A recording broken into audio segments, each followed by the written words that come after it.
2011 நான் என்ன சொன்னனோ 12/2/2011 ஐயாவுக்கு கொடுத்த அறிக்கையின்படி தேசிய முற்போக்கு திராவிடர்கள், அது வரைக்கும் அம்மையார் எதிர்பார்த்து கொண்டிருந்தாங்க. அம்மையார் ஜெயலலிதா விஜயகாந்துக்கு 2வது இடம் தான் வச்சுருந்தாங்க. பாட்டாளி மக்கள் கட்சிக்கு தான் முதலிடம் வச்சுருந்தாங்க. பாட்டாளி மக்கள் கட்சி வர வேண்டும் என்று காத்திருந்தாங்க. போகலை, வேறு வழி இல்லாமல் தேசிய முற்போக்கு திராவிடர் கழகத்தை அதிமுக ஒன்று சேர்த்தாங்க. எதிர்கட்சி தலைவரை வந்தது நாடறிந்த உண்மை. அன்றைக்கு விழுந்த பாமக தான்.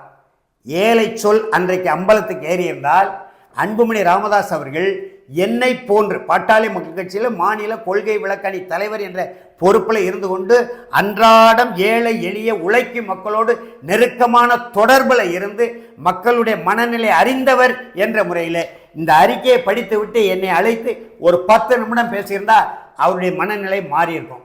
ஆனால் அவர் அறிக்கையை படிக்கவே இல்லை. அந்த நிலையில் அன்றைக்கு விழுந்த பாட்டாளி மக்கள் கட்சி இன்றைய வரைக்கும் எழுந்திருக்க முடியும்.